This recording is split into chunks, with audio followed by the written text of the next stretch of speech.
We all remember someone we've lost. Maybe it was a friend, a lover, a family member, or even a version of ourselves. But have you ever noticed that sometimes the ache isn't really about the person? Sometimes it's about who we were when they were still in our lives. Think about it for a moment. Do you miss them? Or do you miss the version of yourself that existed alongside them? How much of your longing is for them? And how much is for the energy, the joy, or the confidence you had back then? These questions aren't always easy to answer, but they can open the door to real understanding and healing. If you're ready to explore this with me, don't forget to like this video and subscribe to Mind in the Mirror for more reflections on life, self, and growth. Part 1. Missing someone. When we miss someone, it's usually clear. Maybe it's a friend who moved far away, a partner who left, or a parent we no longer see. That feeling can show up in the smallest ways. A song on the radio can suddenly bring back memories. A street or a cafe you used to visit can make your chest tighten with longing. Even a message you'll never receive again can feel heavy, like a weight you can't shake. Missing someone is more than just remembering them. It's about connection. It's about a bond that mattered, a presence that shaped your days, your habits, and even the way you saw the world. It's natural to think that this feeling will fade with time. And yes, time can soften the sharp edges of pain. But sometimes the ache lingers. Not because they are still here, but because they were part of who you were when they were around.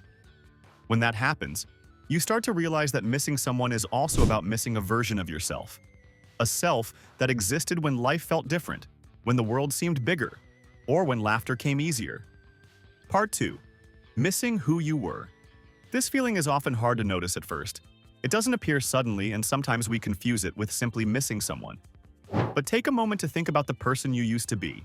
The one who laughed freely, without worrying about what others thought. The one who took chances even when it was risky. The one who believed that life would always find a way. That version of you had a spark, a kind of freedom and energy that feels very different from who you are now. Sometimes when people leave our lives, they take more than just their presence. They take a piece of us as well. Our confidence, our joy, our curiosity, or our sense of lightness. At first, we might not even notice it. But over time, we begin to feel that something inside us is missing. That's when missing someone turns into missing ourselves. It's not just about wanting that person back. It's about longing for the courage, the playfulness, and the energy we had when they were around. This feeling is subtle, almost invisible, yet it quietly shapes the way we live and the choices we make. Recognizing it is important. It allows us to reconnect with the parts of ourselves we thought were lost and guides us toward the life we want to live now.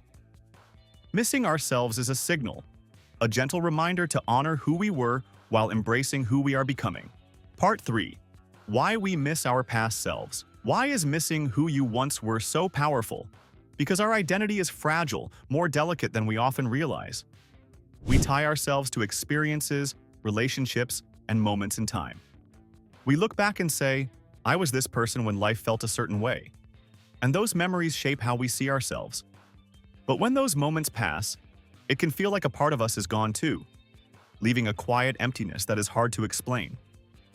We miss the old laughter that came easily, the curiosity that made everyday life feel full of wonder, and the courage that allowed us to take risks without overthinking. Even small changes can feel like a loss, a choice we made, a routine we let go, or a belief we outgrew. Each of these shifts quietly reshapes us, sometimes without us noticing, until we feel a subtle distance from the person we used to be. When we recognize this change, the pain can feel deeper than missing someone else. This loss is internal. It's about a version of ourselves we can't fully reach again. It's the longing for a time when life felt lighter, braver, or more open. The first step is noticing this feeling. By acknowledging it, we understand that missing ourselves is natural. It can guide us to reconnect with who we are now, while still honoring who we used to be, helping us grow with awareness and compassion for ourselves. Part 4. The illusion of change. We often tell ourselves, I've changed, but it's for the better. And maybe that's true. We grow, we adapt, we survive. Life moves forward, and in many ways change is necessary. But growth always comes with a cost.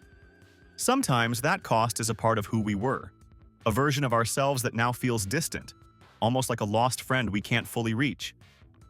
It's natural to want to reclaim that part of us. We scroll through old photos and remember the laughter, the dreams, and the energy we once carried.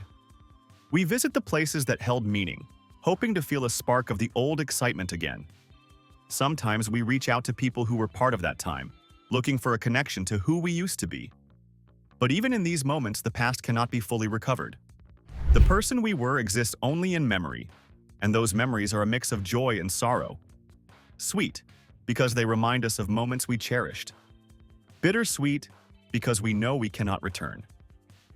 Recognizing this feeling can be both painful and enlightening. It reminds us that life is a journey of growth, and that while we may miss our past, it shapes who we are today and who we still have the chance to become. Our memories, even the bittersweet ones, are part of the roadmap that guides us forward. Part 5. Learning to sit with the feeling. So, how do we cope with this double ache? The pain of missing someone and missing who we used to be? The first step is simple but powerful. We notice it. We give it a name. We say, I miss someone, and also, I miss who I was. Naming the feeling helps us see it clearly instead of letting it float around, undefined and heavy. The next step is to allow ourselves to feel it. Not to get stuck, not to blame anyone, but to honor the part of us that loved deeply, laughed freely, and believed in possibilities. This is quiet, gentle work. It might look like sitting by a window with a journal, letting your thoughts spill onto the page. It might be walking alone through familiar streets, noticing how life moves around you.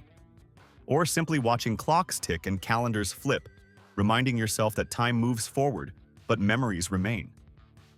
Slowly, we begin to understand that missing isn't a weakness. It's proof that we lived fully, that we felt deeply, and that our hearts were open in those moments. Missing is a reminder of life's beauty, even when it carries a little pain. Part 6. The beauty in reflection. There's a quiet, strange beauty missing. It reminds us that life was felt deeply, that our experiences mattered, and that the people we connected with shaped who we are. Missing someone, or even missing the person we once were, shows us that life wasn't just a series of days passing by. It was lived, fully, with emotion and intention. When we miss our past selves, it can be a moment of clarity. We remember values we once held dear, dreams we set aside, and courage we forgot we had. These feelings gently guide us, nudging us to see our past not as something lost, but as something that can be brought forward into the present. Missing is not simply about absence, it's a reflection, a mirror that shows us how far we've come and how much we've grown. In this way, missing becomes a map. It shows us who we were and points to who we might still become. By paying attention to this feeling, we can honor our past, embrace our present, and move forward with a deeper understanding of ourselves and the life we want to create. Part 7. Moving forward without losing yourself. The key to dealing with missing someone, or missing who we once were, is not to fight the feeling. Nor is it about getting stuck in nostalgia, wishing things could go back to the way they were. Instead, it's about acceptance. It's about allowing yourself to feel the ache as a natural part of life, without judgment. Missing someone and missing who you were can exist together. They can sit side by side without overwhelming you, without stopping you from living. The moment we accept this truth, a quiet kind of freedom begins to emerge. We can hold our memories gently, cherishing the past without clinging to it. We can honor the person we used to be while still embracing who we are now. This acceptance doesn't mean the loss disappears. The longing remains, but it no longer controls us. Instead, it becomes part of our story, a reminder of the depth of our feelings and the experiences that shaped us. By embracing this balance, we can feel our emotions fully, honor our past, and still move forward. We carry our memories with us, but they no longer weigh us down. They help guide us toward who we are becoming. Closing. Reflection. The next time you feel that hollow ache, ask yourself, am I missing them? Or am I missing the person I used to be? Can both feelings exist at the same time? It's okay if they do. Both are real. Both are part of being human. and both can teach us something important: how to live more fully here and now. Life isn't just about holding on.